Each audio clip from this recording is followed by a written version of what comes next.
Hello. Good evening, everybody.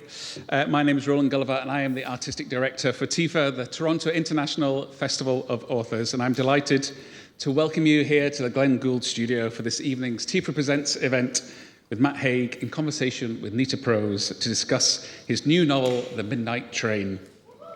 Exactly.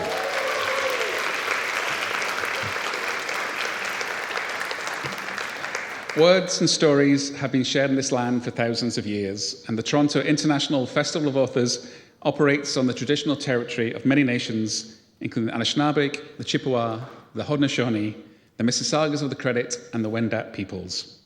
This land is home to many diverse First Nation, Inuit, and Métis peoples, and is covered by Treaty 13 with the Mississaugas of the Credit, a treaty to share and protect this land through friendship and respect. And we're honoured to contribute our own stories that shape and make this place we all call home. In particular, this year, TIFA is privileged to be producing a project bringing together Indigenous authors from Canada and Australia to create new work and international connections. They met earlier in May at the Melbourne Writers' Festival and will come together again for the festival this fall. And this is just an example of how incredibly exciting 2026 is for TIFA as we continue to bring authors to audiences, writers to readers all year round. Our first festival of the year, the Motive Crime and Mystery Festival, wrapped up just on Sunday at the Victoria University in University of Toronto with over 55 authors from Canada and around the world, dazzling, record-breaking audiences with their masterful stories of mystery in the glorious Toronto sunshine. And this month of June sees TIFA presenting three of the most anticipated novels of the year. Obviously, tonight with Matt Haig, next Monday in a sellout event with Patrick Van Keefe, and then Maggie O'Farrell on June the 28th. And then, I can't wait to share more news of our packed fall season with an incredible lineup taking shape for our TIFA Presents year-round programme and the Toronto International Festival of Authors, which takes place from October 28th to November the 1st, 2026. And as a charitable organisation creating such fantastic events and festivals, it's made possible through the incredible support from our board, our donors, our sponsors, and public funders, including our season support to the Western Foundations, our Global Authors Club for providing philanthropic support, and also the support of our public funders, which remains vital. And I'd like to thank the Government of Canada, the Government of Ontario, the Toronto Arts Council, the Canada Council for the Arts, and the Ontario Arts Council, and the Centre for Creativity, which is part of Victoria University in the University of Toronto. And for all of TIFA's generous donors and supporters who believe in great literature is worth investing in. And TIFA has the power to bring the world's greatest writers to the world's best readers here in Toronto. And for this evening's event, many thanks to the publisher HarperCollins Canada for their continued partnership and tonight's bookseller-type books. And thank you to the amazing TIFA team, all my colleagues who pivoted from 3 days of festival to bringing you tonight's amazing event. So I'm delighted to introduce this evening's guests. Matt Haig is the internationally best-selling author of the novels The Midnight Library, The Life Impossible, How to Stop Time, The Humans, and The Radleys. His memoir, Reasons to Stay Alive, was a #1 bestseller, staying in the British top 10 for 46 weeks. His award-winning children's book, A Boy Called Christmas, was a runaway hit and is translated in over 40 languages. And it was made into a film starring Maggie Smith. The Midnight Library was an instant bestseller and winner of the Goodreads Choice Award for Fiction and became a worldwide phenomenon and sold 10 million copies worldwide, spending 52 weeks in the New York Times bestseller list. It also will become a film next year, with Oscar nominee Florence Pugh set to star and produce. Matt's work has been published in 56 languages. Now, I do a lot of these introductions, and normally you hit about 45, maybe high 30s, 56. And if anyone can tell me all 56, you might get a free book. But Matt's journey into the midnight world continues with his new book, the hugely anticipated The Midnight Train. And I'm delighted that Matt will be in conversation with Nita Prose, who herself had a busy Motive weekend with events that opened and closed the festival. Nita is the #1 New York Times bestselling author of The Mystery Guest, The Mistletoe Mystery, and The Maid, which has sold more than 2 million copies worldwide. The Maid has stolen hearts of readers and won an array of prizes, including the Ned Kelly Award for International Crime, the Anthony Award for Best First Novel, and the Barry Award for Best First Fiction. And Nita's next novel will be coming in 2027, which we're all very, very excited about. So Matt and Nita will be in conversation here. There'll be a Q&A, an opportunity for you to ask questions. And then afterwards, Matt will be signing his books. And if you haven't bought a copy or multiple copies of the new novel, it will still be for sale with type books. So after all of that, please join me in welcoming Nita Prose and the wonderful Matt Haig.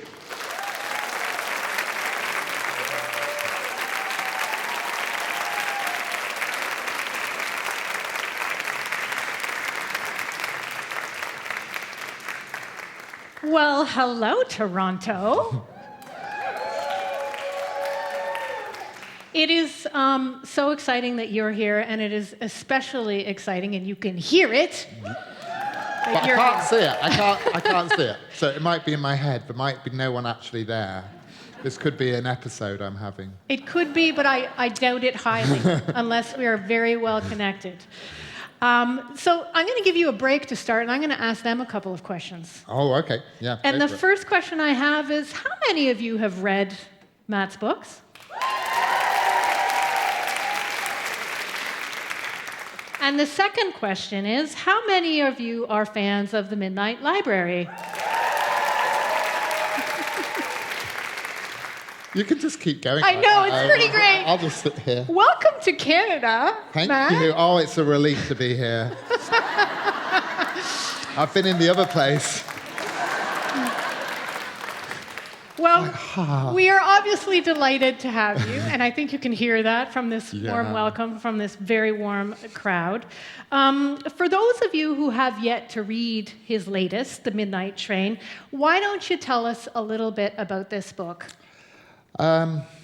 It's not a sequel to The Midnight Library, but it's related to The Midnight Library.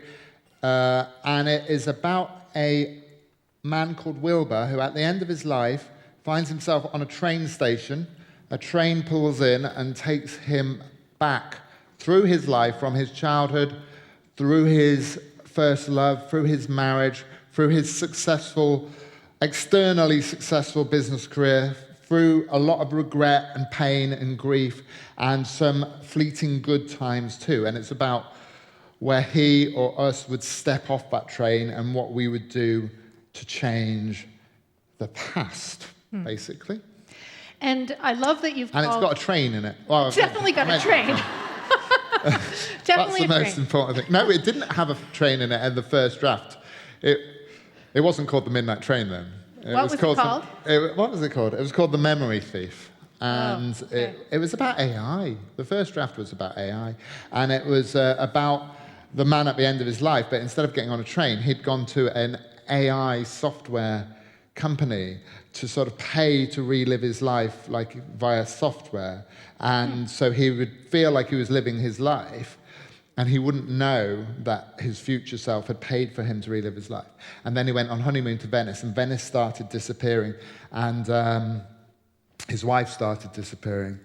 And it was okay, but it was a little bit hard science fiction and a bit cold for characters. So I thought, how do I warm it up? And then I thought, I'd add a train. I think that could only work for you. And you've called this book a sibling book, which I really like, and I think it's meaningful in more than one way. We do have a pair of siblings in this novel. We have Wilbur and his brother, and there is a long-standing grief that Wilbur carries at the loss of his brother. So in that way, it is a sibling book, but also in other ways, it is not a direct sequel. So in what ways do you see this as a sibling book? Well, it's having an argument with its younger sister, the Midnight Library. I call it sibling because it's related, but it's kind of like, it's on the back seat of a car having an argument with the Midnight Library. The similarity with the Midnight Library is it's about regret, it's about what ifs, it's about how we live and what decisions we make, and it's got the sort of same kind of loose quantum physics behind the device, whereas like the Midnight Library is going this way into the sort of parallel lives of a moment. The train track goes through that, so I like that geometry of it. Right. But it's saying something a bit different. I think the Midnight Library is like about acceptance and about not drowning in the idea that the grass is always greener, not comparing our life to other people's life on social media or other versions of our own life. The Midnight Train is more about how would we live if we had the future perspective, if we didn't just have the sideways perspective, but if we had the perspective from the end of a line looking back. Because I feel like we're encouraged not to think like that and to be distracted continually in the present, and we kind of lose ourselves. So this is about how can we be nostalgic about now? How can we be nostalgic about the present? Is that possible? Is it possible to realize that these are the good old days? Because there's always, whatever age we are, there's always a tomorrow where we look back on today.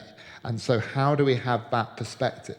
Because I think of it like a photograph. We often have that feeling, don't we? On a day we've had a photograph taken where we think we look terrible. And we remember all the crap in our head and all the emails we haven't sent and all of that. And then 10 years later, you look back at the same photograph and think, I look great. Yes, yes, of course. I had hair. I want to see this photo, don't you? And, you know, you also think about the big stuff. You remember the people who were alive at the time. You don't remember, you know, if your parents were still there, you remember that. You don't think about the emails you didn't send and stuff like that.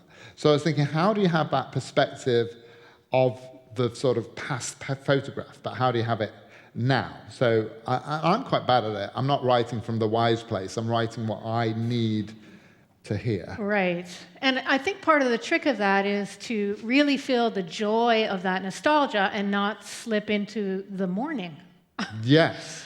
And just to be aware, you know, to be aware of our lives as these moving, continual things. We're not, I think on the internet and the age we live in, we're often encouraged to believe we're in this continual present. Right. And we lose track of history, not just in the political sense, but in the personal sense. And so I like this idea of a track. And when I had the train idea, I thought of how many things we talk about in life which talk about life as a train. Yes, So like baseball. These metaphors are endless. Yeah. Yeah. Like we're on the right track, we're sidetracked, we're off the rails, we're chugging along, the end of a line, you know. And so we talk as if it's a train. And yeah, I liked it as well because trains, you get a lot of trains in children's books. Yes, there's something magical about a train, isn't there? Yeah. Yeah. Railway Children, Polar Express. And I like, when I'm stuck with a novel, and I was stuck at the start of this, I like thinking of how you turn it into kind of like a children's book for adults. Because I think like children are the sort of purest readers. So if you can talk to the child reader inside the adult, it's a good... Yes, you do that beautifully in all of your books, and certainly in this one. I sometimes read my one-star reviews on Goodreads because I'm... Are you a masochist? Clearly. I am a masochist. No, it's actually really good therapy, actually, because it takes the internal negative voices and puts them outside. And true emotional growth is where you read a one-star review and you kind of slightly agree with it or something, and they have a point, and then you press like on the review. That is like next level. That is amazing. But anyway, I did see this like criticism of me. Like they said, it was a one-star review I didn't agree with for once, and it said, what did it say? It said, "Oh, Matt Haig writes. He just writes children's books for adults," and I was like, "That's what I'm trying to do." That's perfect. They Children think are this better is an readers insult? than us. You know, we had a better relationship with books as children. You know, it's pure reading and pure storytelling when you know, because children are the least pretentious readers. They just read because they like the story, they love the story, and they're so close to the imagination, aren't they? You know, Yes. children. Like you can write, and I've written books for children. You can, if you've got a realistic setting, like a realistic town, you can just put a unicorn there. And children will go with that unicorn. They won't necessarily literally believe in unicorns, but they live so close to the imagination that they will just be so willing to believe in a unicorn. Right. They will believe in the unicorn. Whereas with an adult novel, if you've got a realistic setting and you add that unicorn, you have to like do a whole essay on quantum physics as to why. So it's adults who need their hand-holding because Yes. they're so sort of detached from. So. Yes, they're very much attached to reality and not so much attached with imagination sometimes. Yes, exactly. Yeah. So after The Midnight Library, you did a fabulous standalone book. I loved it, The Life Impossible. Yeah, right? But then you did that, and now you went back to the territory of The Midnight Library. So what made you expand from Nora's world, and now I'm going to add the train metaphor, ride a new train, as it were? It happened genuinely very, very organically. I had no plan to write a sequel, and this isn't a sequel, but it's a sort of companion book. And it went through so many versions before it got to literally being called The Midnight Train. So even when we had the train, for a while it was called The Yesterday Train. And but as I was writing it, I was realizing I was slightly talking to and talking with The Midnight Library. It was a book about regrets.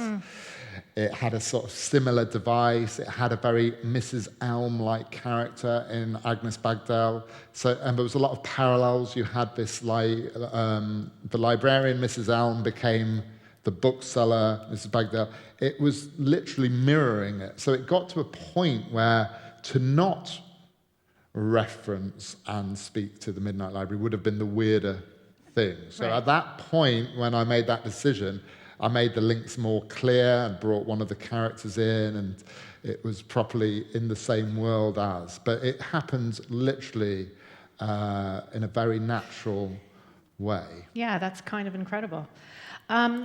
Death, and we're going to keep it really light. Death and near-death experiences are something that you examine in both books. And as I was reading this, I recalled a particular doctor's appointment that I had. So I had a weird fainting episode, and I had to go see an epilepsy doctor. I don't have epilepsy, I'm all good. But in this interview, you go to the doctors and they ask you all the normal questions, what meds do you take, all of that. She asked me the question, do you ever have hallucinations of somebody calling you down a dark tunnel? Oh, really? And I'm like, what? This is not a question one would normally have. And then we got to talking a little bit about that because I was so confused by the question. And she said that many of her patients, in fact, experience this hallucination, maybe, of a guide, of somebody they know or recognize beckoning them down a hallway or asking them to come with them. Mm-hmm. And she said she had one particular patient who, this aura, this thing that she saw, this figure, was a woman, a lady in red, and sometimes she would be between fully awake and almost unconscious, and when she saw the lady in red, she would know that she was about to have a seizure, and she would sometimes be able to alert people around her. Wow.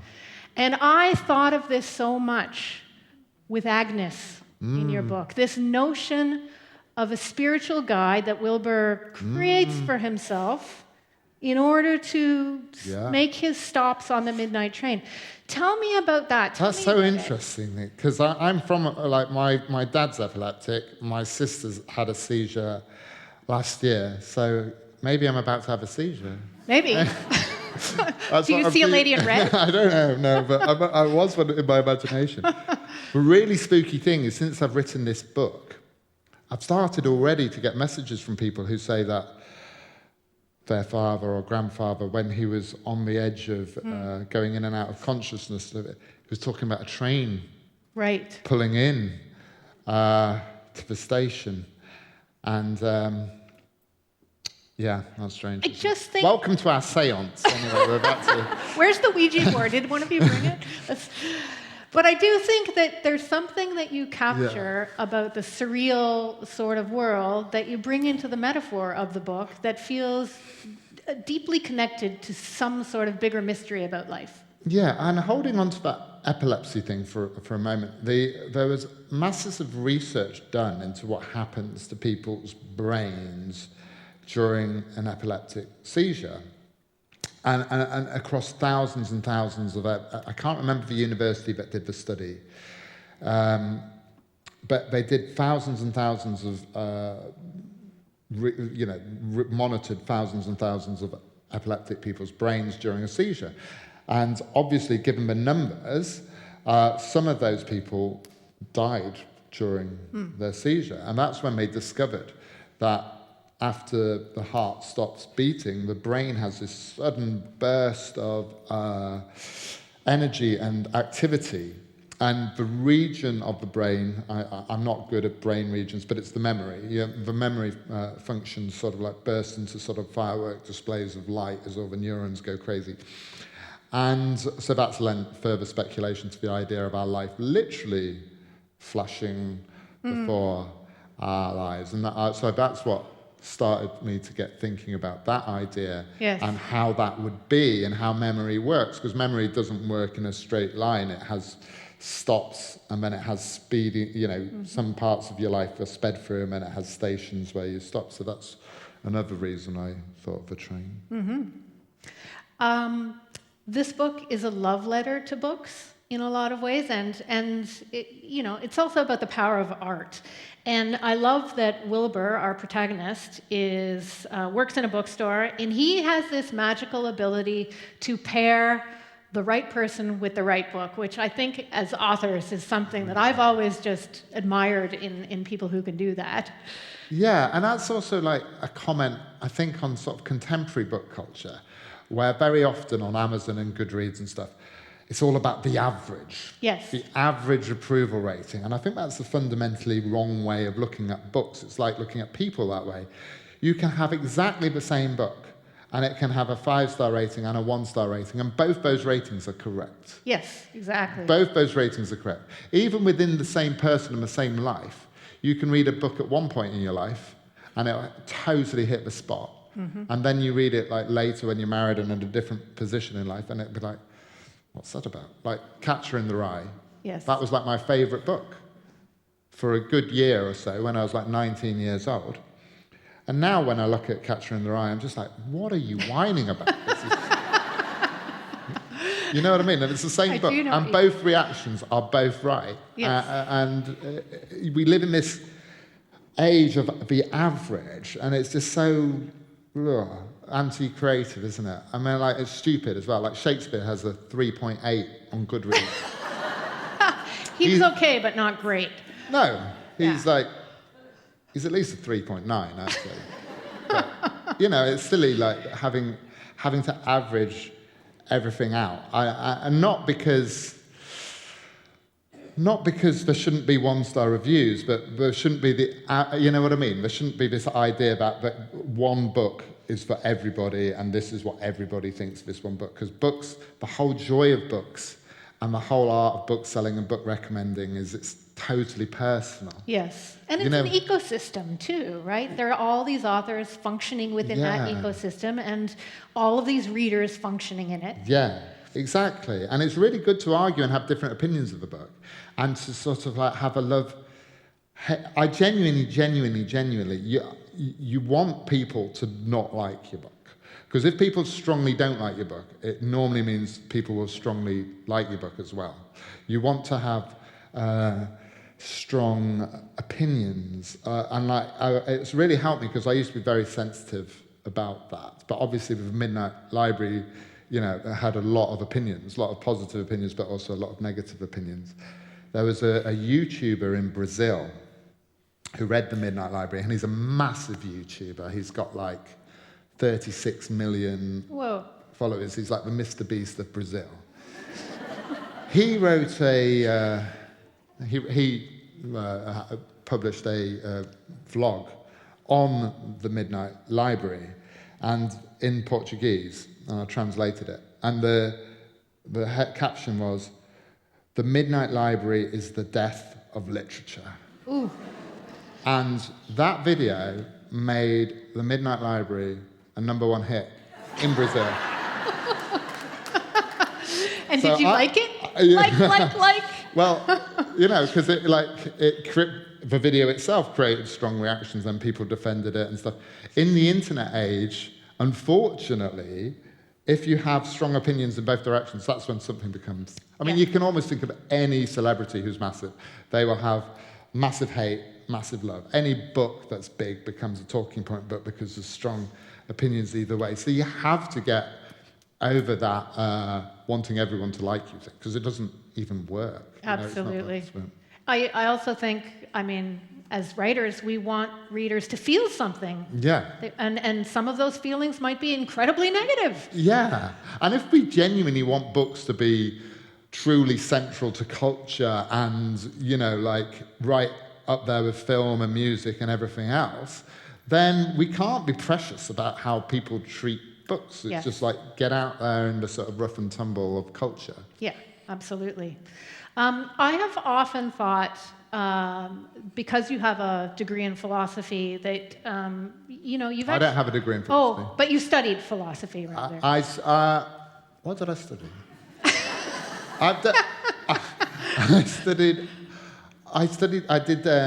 I changed degree. I did study philosophy a little bit as part of something called a European Studies degree, but I wasn't very good at that degree at all. And I had to change course to English and history and art history. I'm starting to wonder, did I study philosophy? I don't know. I might have studied philosophy. And I like philosophy. That is very clear, and your books are filled with philosophy. So how has that shaped your writing? Does that just come to you? Is that just who you are and it just comes out on the page? I don't know. I feel like anyone who's been through massive periods of mental illness or depression, and suicidal depression like I had in my 20s, you kind of end up inevitably being slightly philosophical because you're sort of in a life or death situation. So you're thinking about big picture stuff and why am I here and all those philosophical questions. So I think in a way my education on philosophy came about through mental illness and not wanting to be here and why depression basically and recovery. I was very ill. I nearly died at 24.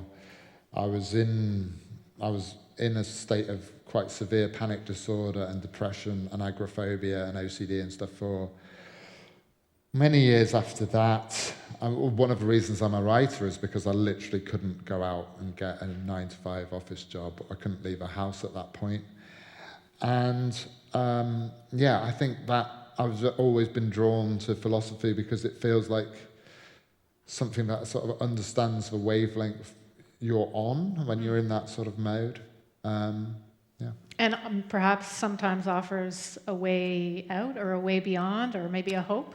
Yeah, a way to hope. And I like, it's kind of the opposite of religion in that sense, in that it's about questions and it's about uncertainty. And I enjoy, I'm weirdly comforted by those sort of miserable German philosophers from Bring on the Nietzsche. Century. Yeah. You are so open about your struggles with mental illness, and I've often thought that is incredibly brave and supremely generous. Don't you think that's incredibly generous of him to be so open? And I want to thank you for that. And I guess I want to ask you how you carry that, and if you get back as much from giving, because you are so open. I think that's where it comes from, really. I can remember when I was ill, and this was quite a while ago, this is over 20 years ago when I was first ill.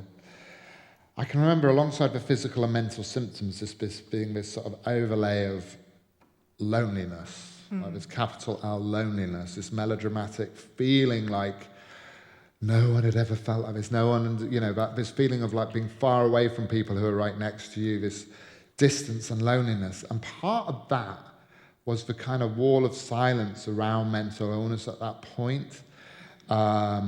You didn't really have a mental health conversation in the public sphere.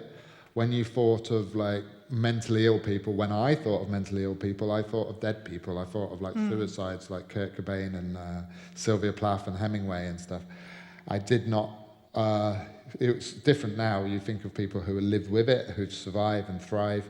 But back then there wasn't a conversation. And also myself, I was very inarticulate about it. I couldn't speak. Literally, I couldn't speak sometimes. My tongue was so heavy.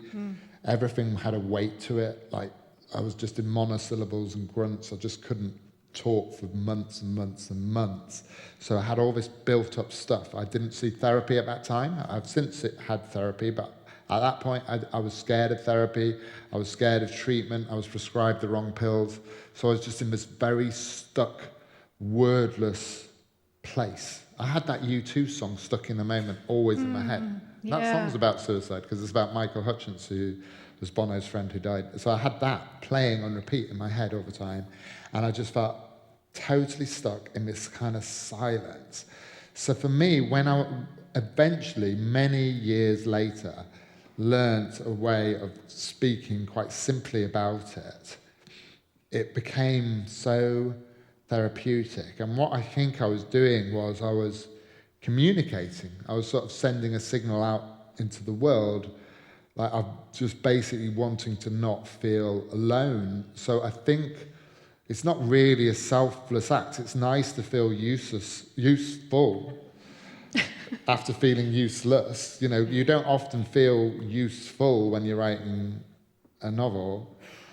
So it was nice to offer something useful, but really, primarily, the instinct to write, I think, if I'm honest, it came out about kind of loneliness and wanting to hear back that I wasn't alone. And yes, it's good to help people, but in doing so, it's kind of helping myself as well. So it's that two-way thing of making other people feel like they're not so weird and estranged, and also doing that to yourself as well by getting it back. So it's proper.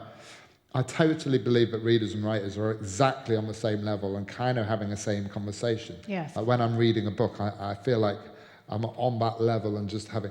So, and I try and write in that way, like write in that kind of like straight way, and to get that back as well. And that I think like that's why this tour has been so nice that I've been doing, because I never toured for the Midnight Library because of COVID. So I didn't really meet anyone who'd read the Midnight Library. I just got, emails about it doing really well, but I didn't actually feel it, because I wasn't meeting people. So it's nice to actually get responses from people of what it means to people, because you don't know. It's nice actually to hear that. And I think it's about that. I think writing has helped me feel less alone. Just the act of writing as well, even before anyone's read it, putting something very internal and wordless into words. It's like taking a kidney stone out or something. It's like it does something. It externalizes it. And I think that's how therapy works a lot of the time as well. Therapy's words. Some of it is what the therapist says to you, but a lot of it is what you say to the therapist. I think that act of externalizing and putting things into words is medicinal in that sense. Right. So writing as a cure for loneliness. Can be, yeah. Yeah. Or at least that's where the instinct comes from, when you're seeking that. Yes, for sure. There are so many lines in this book that are memorable, and I could have just gone over with a highlighter. There are so many important ones, and this is one of them that really struck me. Life can only be understood backward, but it must be lived forward. And it strikes me that the trick about looking backwards is that it can lead us into that dreadful Mobius loop where all we're doing is regretting, oh, I messed up, oh, I did that again, I'm an idiot. But what we see in this book is a portrait of a man who starts doing that and learns to grow. He stops being stunted and he learns something else. Can you talk a little bit about that journey for Wilbur? Yeah. Well, he has quite a troubled childhood. His dad died in the war, and he's got a difficult relationship with his mother, a difficult relationship with his criminal brother, but he has a brief moment of hope and love in his life. Partly coming from his love of books, partly from a love of a person, Maggie, who he falls in love with. And I put a lot of my parents into that, actually, because they met in Sheffield in the 1960s. And so, and my dad was going through cancer as I was writing this, so I was thinking about my parents naturally, and a lot of that came out of that. And there's a lot of A Christmas Carol in this book as well, in that sense. And so I wanted Wilbur to be a different kind of Scrooge. So he's Scrooge in that he becomes this successful, work-obsessed business person, but also he's not a villain in the way Scrooge is. His progress to losing himself happens in very human, quite normal ways. We lose ourselves in a workaholic culture, a consumerist culture. And so he deals with his trauma in a different way to his criminal brother.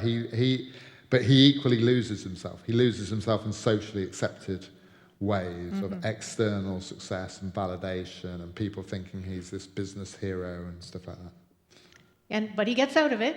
He learns. He changes. He does get out of it, but he has to sort of make a sacrifice for it to be meaningful. Yeah, for sure. If you could ride the train, if you could go back to a singular moment of your life, can you imagine one that you'd like to stop at? No. No, I can. I don't know about stopping.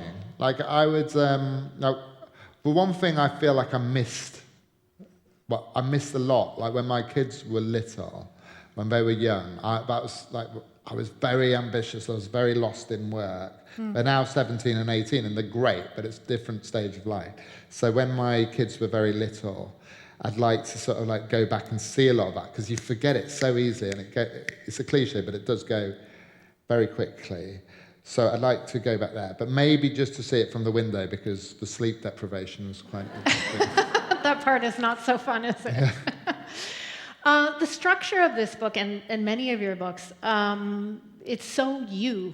You have such a unique style, short chapters, and each one has it has this ability to be a little capsule, like a little mood capsule, like a little feeling created with so few words. And I love that about how you write. I've always done short chapters. In my very first book, which no one read, which was called The Last Family in England, there was a chapter, I think it only had 4 words. And the chapter was called Sound, and the full 4 words were, there was a sound. Took me weeks to get that chapter right, but I thought, oh, this is good. I'll tell you what it is. I'm quite a bad reader. Like, because I've got ADHD, I struggle with, like, focusing on, like, I don't know when the meeting was where all authors decided that you have to have 12-page chapters all the time. But I wasn't at the meeting. So I think for me, I like a short chapter. I like seeing some white space on a page. It allows me in, and I think my brain thinks, I'll be able to get through this chapter. I can get through a paragraph. And so I like the feel, the sort of spacey feel of a short chapter. Yeah, agree. And I think your readers do too. And it's something so unique to you. Now, you've gone public with some very exciting movie news, and I'm wondering if you can tell us a little bit about that news. Yeah, I mean, I can say what's out. I mean, I pretty much only know what's out there, but what is out there is that The Midnight Library is being made into a film, and it's starring Florence Pugh as Nora, and it's going into pre-production, or what they call soft prep, in August, and then they want to start filming with the actual actors there from January. The script has been predominantly written, but it's being sort of tightened up. And they've got the director, a guy called Garth Davis, who he directed a brilliant film called Lion. Yeah, brilliant. With Dev Patel. Yeah. and Nicole Kidman. Can you remember? Oh, yeah. And I cried my eyes out to that. And he's a really great director. And he's directed Florence in East of Eden, which is about, I don't know if it's out yet, but it's going to be out on Netflix soon. And so she liked working with him, so they've got a good relationship. So all the signs are very good, and it's exciting. I'm naturally so pessimistic about film stuff. Naturally. Because my very first novel 20 years ago was optioned by Brad Pitt, like a week after publication. I've heard of him, yeah. Well, that's a very weird novel. It's about a golden retriever, and it's a retelling of Henry IV Part 1 with golden retrievers and Springer Spaniels. So I don't know if Brad Pitt was going to play the golden retriever.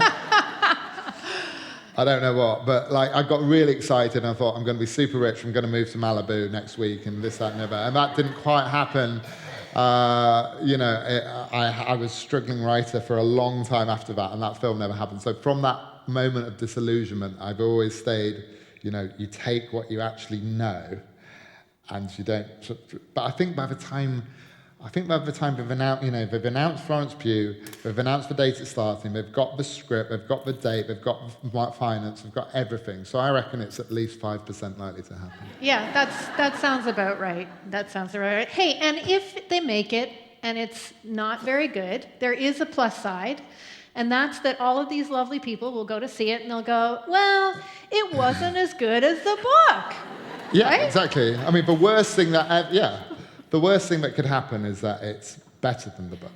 That would be awful. That'd be awful. It's got to be at least Awful. 10% not as good. Yeah, agreed. Otherwise, it's just an insult. Yeah. Now, if you could go on set and you could do a cameo, what would you choose to be doing? I wouldn't choose. Come I on. have been offered that before, because I had a children's book that was turned into film, A Boy Called Christmas, and that arrived at the pandemic, so it never had the sort of cinema release or anything. But it was I think they did a good job of it. But I was offered if I wanted to be in it, and I was like, no. You don't want to see me as an elf. So I just forced my kids into it, and they've still got issues. And my son is like really cool and 18, and then like his one moment of like fame was being this like elf in a classroom, and he's got one word to say, no, which he's quite good at saying no, to be honest. It's had years of practice. And my daughter was, what was she? She was Screaming Elf Child number 2. Okay. Very good. Yeah, big All right. Oscar contender. Well, I kind of would like to see you as an elf, but it doesn't sound like you're willing, so we'll let you go on that. So another line from the book. It takes only a moment to die, but a whole lifetime to learn how to live. And if I were to choose one line that summarizes the experience of the novel, that's the line for me. I think that's the novel that you wrote in long form. Can you tell me what that line or that statement means to you? I think it's like, well, I don't want to turn it into a therapy session, but well, it's too late. Like recovery often happens, recovery is a very long process and living is a very long process, but we're defined by moments, aren't we? We're defined by moments, but the good moments, bad moments, moral moments, immoral moments. It's moments that define us. It's not necessarily the long form. It's just like things. And with recovery, I always remember this moment. I'd had 3 years of depression, and then I had this moment, and it's a really superficially boring moment. I was just walking in the sunshine in Leeds, in the north of England, with my girlfriend, and we were just talking about, she was setting up this company, this PR company, and we were talking about a press release and emailing this press release. And I had this moment where I wasn't feeling ill. I wasn't feeling depressed. I wasn't feeling anything at all. I was just thinking about this email, and it only lasted about 60 seconds. But it was a moment of nothingness, and that moment totally led to my recovery, because it changed the narrative in my head to one that was convinced 24/7 I would always feel horrendous.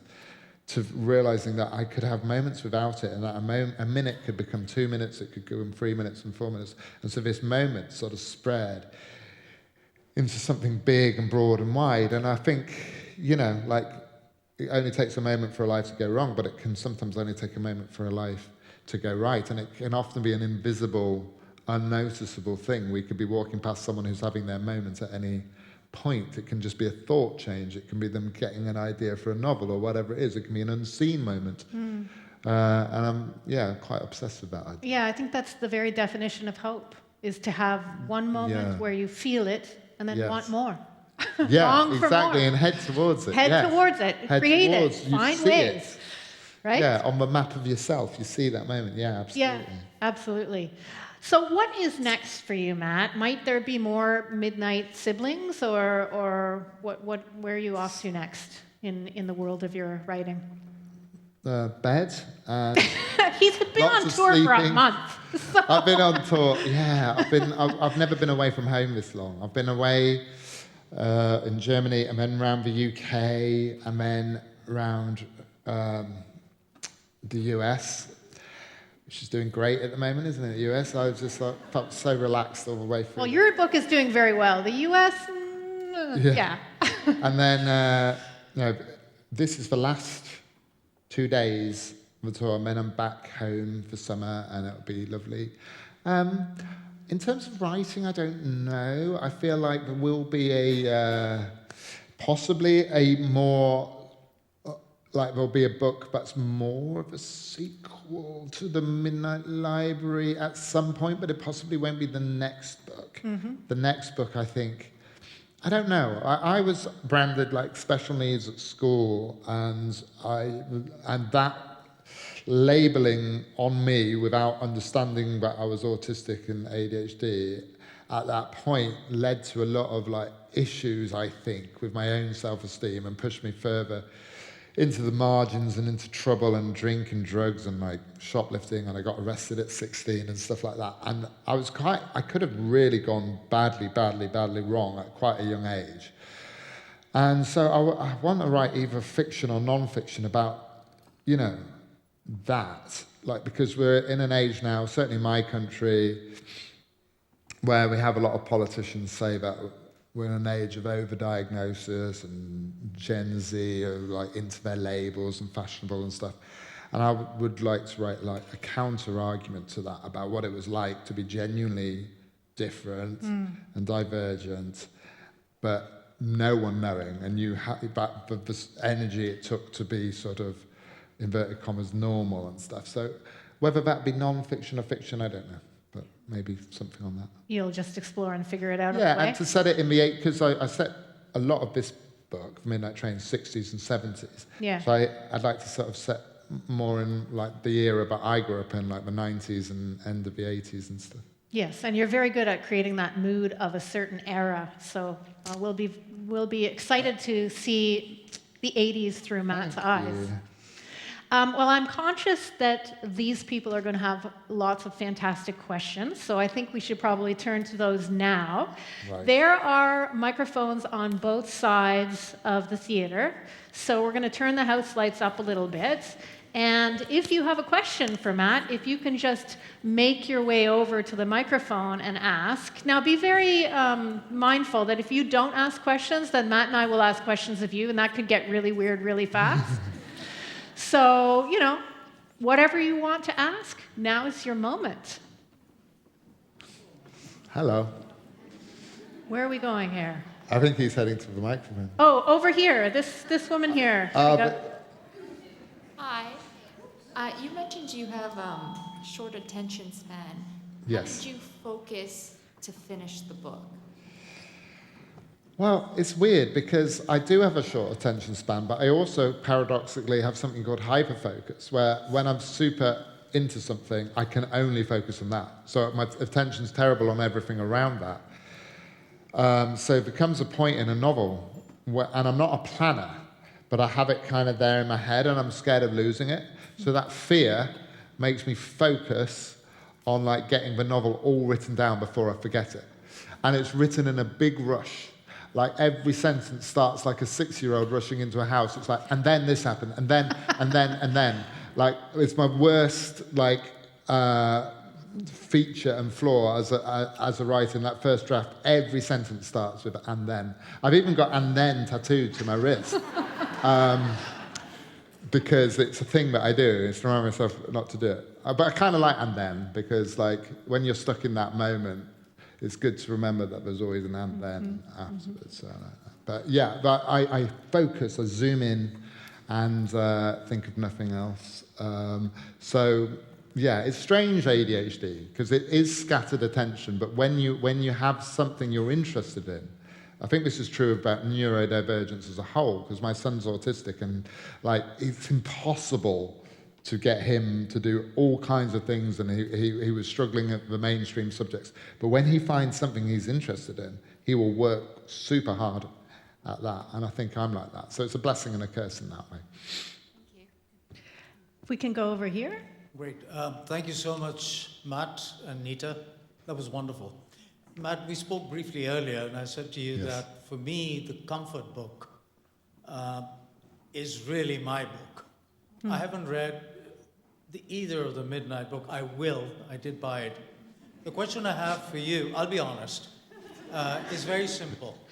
You've had a lot of experiences, from the book, the reactions of the readers, your own personal experiences, going through a lot of hard times.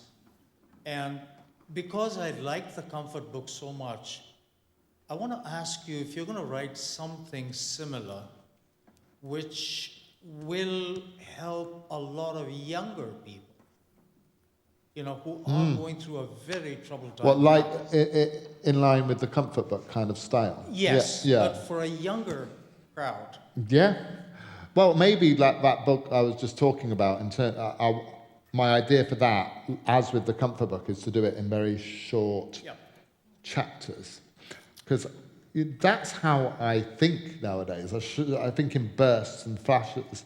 So I think it's more representative to me about how I think. So I like doing those short little islands of text. And also, there's something satisfying about completing things, and with that, if you see each page as its own separate thing, it's like writing a poem or writing song lyrics. Yes. You can sort of start and finish on that day, because that's something like novelists don't often have, that sense of satisfaction of finishing something, because it's so bloody long to write a novel.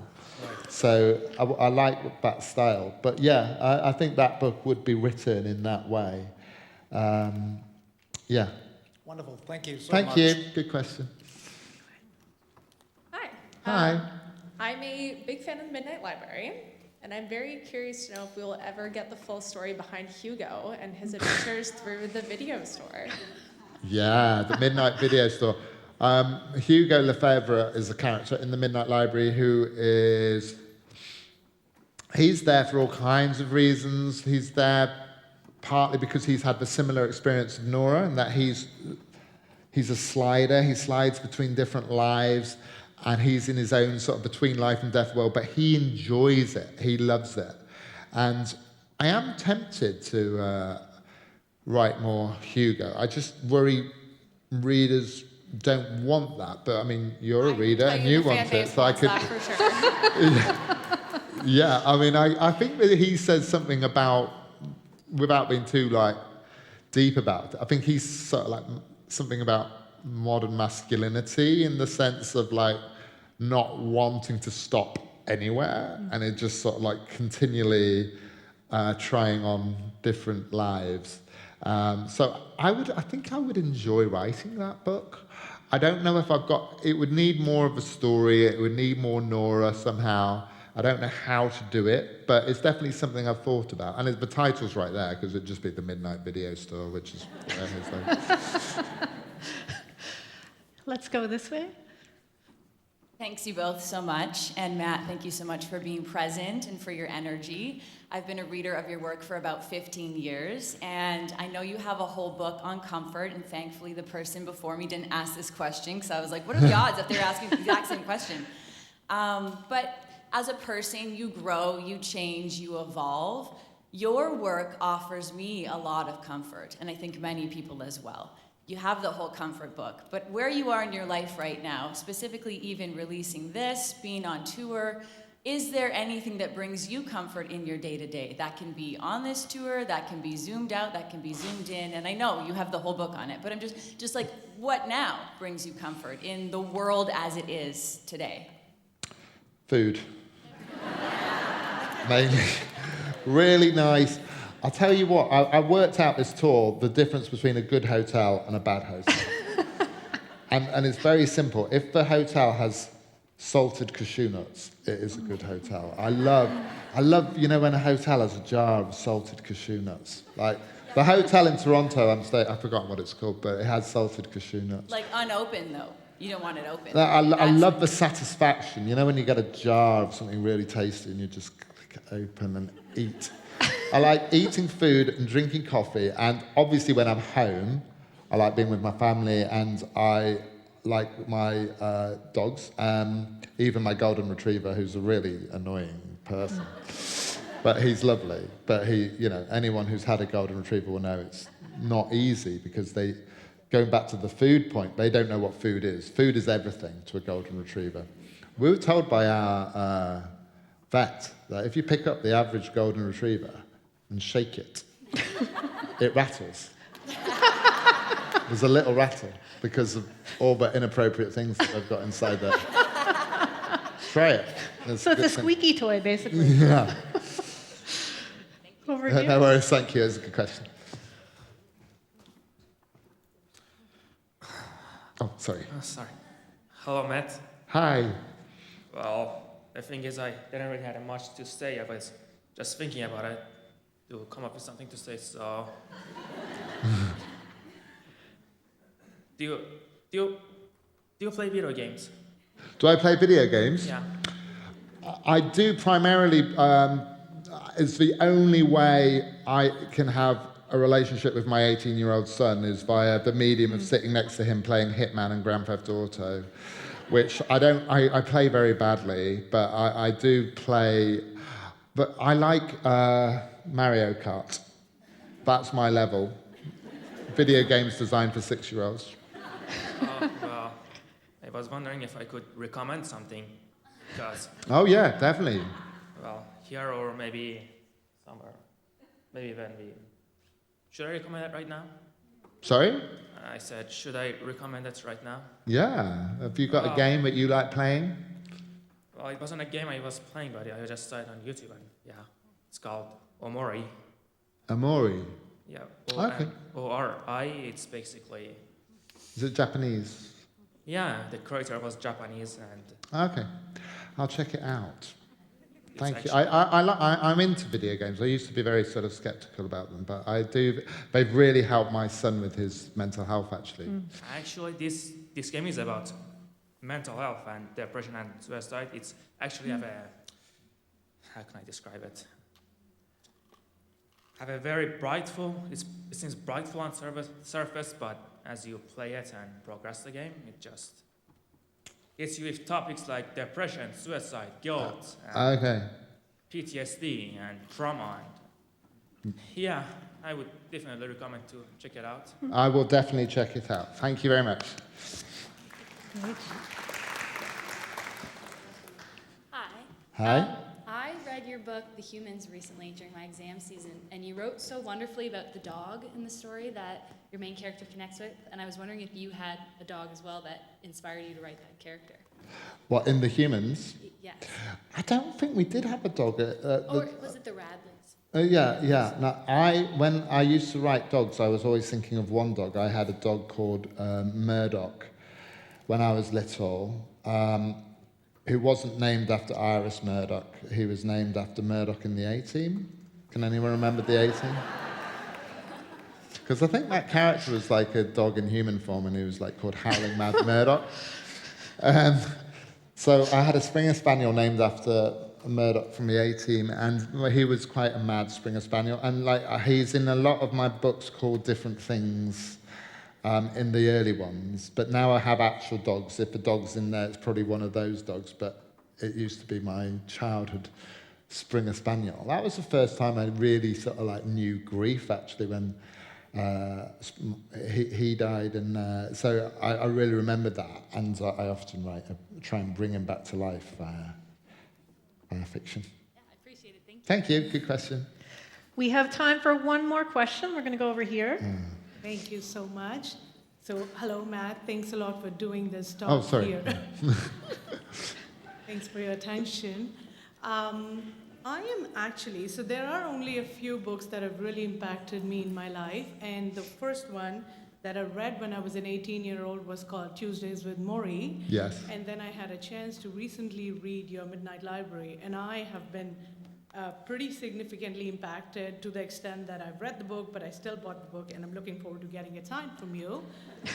And I do recommend it to every single person, and I'm grateful to my book club for recommending. Now, my question to you is, what was it that gave you the idea about Midnight Library as a book about a person living parallel lives in general at the same time? Because when you start thinking about, and you brought up quantum physics for that matter, is that a potential reality? What was your research that went into writing that book? And the reason I ask all these questions is because in my life growing up, I have felt, and this is just me, that I am living a life from a book that somebody else is reading. Yeah, I used to have that thought a lot, actually, and that feeling of sort of existing in that, and it often had a sort of physical, mental dimension, like derealization and stuff. But I think the Midnight Library, it came actually, to be honest and boring in my answer, it came actually from being on social media a lot, and that comparison feeling that you get on Instagram or wherever it is, where you see a lot of different lives. There's research that I'm obsessed with by this professor called Roger Dunbar, who came up with Dunbar's number. And Dunbar's number is 150. And 150, he worked out and proved, is the sort of number that a human being can know in terms of 150 other people in their lifetime, or at any one moment. You can realistically know about 150 people. And if you go back through history, the earliest communities were often villages and settlements of about 150 people. So it fits that idea. So we've got brains that are evolved for 150 people, and we've got technology where you can see 150 people before you're even out of bed. And you're not seeing the cross-section of the village. You're seeing 150 exceptional, extreme people, great people, evil people, powerful people, billionaires, best-looking people, singers, athletes, whoever. You're seeing this. So inevitably, we're continually splitting ourselves up and comparing ourselves in this age of comparison and imagining the grass is greener, and hating ourselves that we made the wrong decision, or that we didn't continue with piano lessons. That's my own personal regret, or whatever it is. And so, inevitably, we have that feeling, and I always had that feeling and this regret. And I was thinking, I'm losing. The thing I'm starting to regret is the regret, because it's just this continual feeling we're encouraged to have. So I wrote the Midnight Library as my own sort of fantasy therapy session with Mrs. Elm, a librarian, but really a therapist, and the lives being the sort of exposure therapy too. Actually, we never know. We never know. And in my own life, some of the things that people think are the best things to happen to me aren't, and some of the things that have been the worst things that happened to me have been the best. So I thought, well, it would be like that. You'd choose the life where you're a billionaire, and it'd be an absolute disaster, or there'd be a much sort of smaller, gentler life, which would be way happier. So I was trying to write the Midnight Library to get my own perspective in order, and then hopefully to get other people's perspectives. It's an incredible ride. Thank you so much. Thank you. Thank you.